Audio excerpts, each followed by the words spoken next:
सो एक एटम जिसका मास माइनस के अंदर आता है और इन तीनों आइसोटोप्स में से कार्बन 12 मोस्ट अबंडेंटली एग्जिस्ट करता है।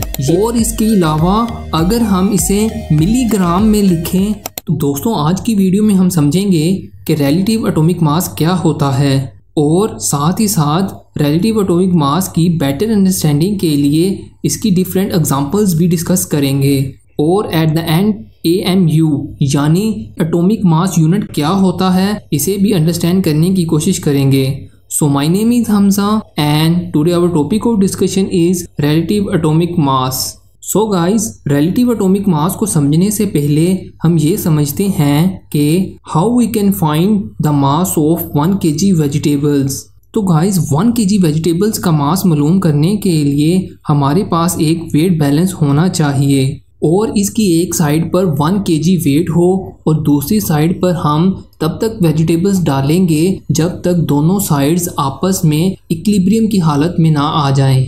सो गाइस, जब दोनों साइड्स आपस में इक्विलिब्रियम की हालत में आ जाएंगी तो हम कह सकते हैं कि इन वेजिटेबल्स का मास 1 kg के इक्वल है।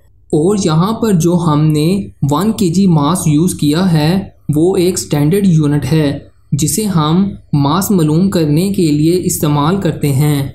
और दूसरी साइड पर जो वेजिटेबल्स का मास है उसे हम रिलेटिव मास बोलेंगे क्योंकि हमने इसे 1 kg मास के साथ कंपेयर करके निकाला है। सो गाइस, रिलेटिव एटॉमिक मास क्या होता है इसकी आपको अब तक समझ आ गई होगी। ऐसा मास जिसको हम किसी नॉन मास के साथ कंपेयर करके निकालें उस मास को हम रिलेटिव मास कहते हैं। अब मेरा एक क्वेश्चन है कि can we find the mass of an atom in the same way. क्या हम इसी तरीके से एक एटम का भी मास मालूम कर सकते हैं, यानी एक साइड पर 1 kg वेट रखें और दूसरी साइड पर एक एटम रखें तो क्या इसका भी मास मालूम किया जा सकता है? तो answer is no.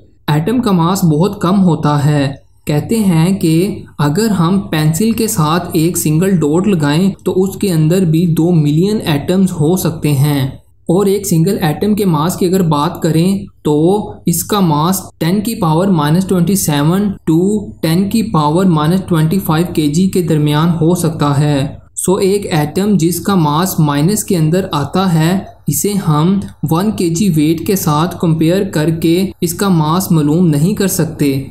So atoms का मास मालूम करने के लिए हम एक और स्टैंडर्ड यूनिट यूज़ करते हैं जिसे हम कार्बन 12 का नाम देते हैं। हैवी चीज़ों के मास को मालूम करने के लिए हम kg एज आ स्टैंडर्ड यूनिट यूज़ करते हैं और एटम्स के मास को मालूम करने के लिए कार्बन 12 एज आ स्टैंडर्ड यूनिट यूज़ होता है। चलिए अब रिलेटिव एटॉमिक मास की डेफिनेशन देखते हैं। Relative atomic mass is the mass of an atom of an element as compared to the mass of an atom of carbon taken as 12। Relative atomic mass किसी भी atom का वो मास होता है जिसे हम कार्बन 12 के साथ कंपेयर करके निकालते हैं।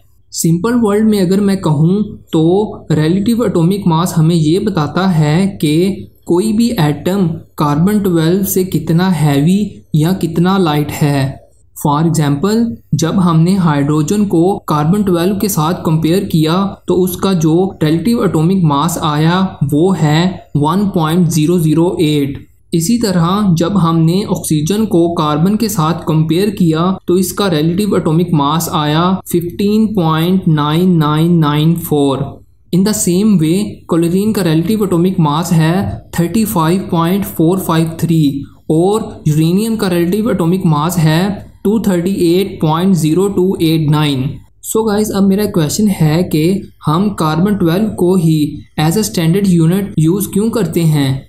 तो इसकी रीज़न है कि कार्बन के टोटल 3 आइसोटोप्स हैं, कार्बन 12, कार्बन 13, कार्बन 14, जिनमें से कार्बन 12 सबसे ज़्यादा स्टेबल है, इसीलिए हम इसे as a standard unit use करते हैं।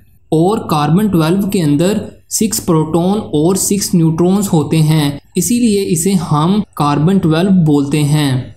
और इन तीनों आइसोटोप्स में से कार्बन 12 मोस्ट अबंडेंटली एग्जिस्ट करता है। ये भी एक रीज़न है जिसकी वजह से हम कार्बन 12 को as a standard unit use करते हैं।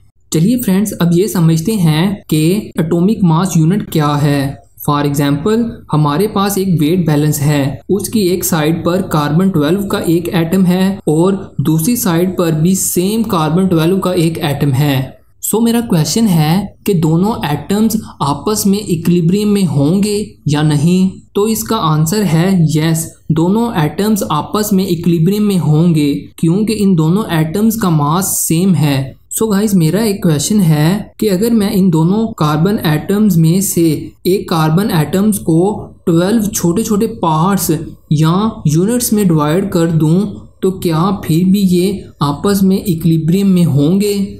So the answer is yes, balance will be in equilibrium because mass on both sides is same. So guys, यहाँ से हमें पता चलता है कि कार्बन का एक एटम 12 पार्ट्स या 12 यूनिट्स के इक्वल होता है और इन 12 यूनिट्स में से हम एक यूनिट के मास को AMU यानी एटॉमिक मास यूनिट बोलते हैं। चलिए एटॉमिक मास यूनिट की डेफिनेशन देखते हैं। द 1/12 यानी 12 में से एक।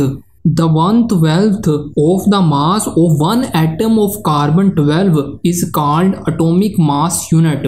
कार्बन के 12 में से एक यूनिट के मास को हम एटॉमिक मास यूनिट कहते हैं और इसे हम स्मॉल AMU से रिप्रेजेंट करते हैं। और इसके अलावा 1 AMU 1.661 मल्टीप्लाई 10 की पावर -27 kg के इक्वल होता है और अगर हम इसे ग्राम्स में लिखें तो ये 1.661 10 की पावर -24 ग्राम के इक्वल होता है।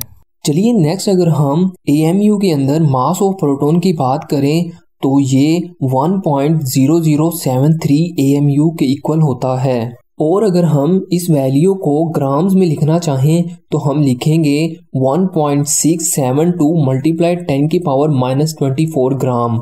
इसी तरह अगर हम मास ऑफ न्यूट्रॉन की बात करें तो ये 1.0087 AMU के इक्वल होता है जिसे हम 1.674 मल्टीप्लाई 10 की पावर -24 ग्राम के इक्वल भी लिख सकते हैं।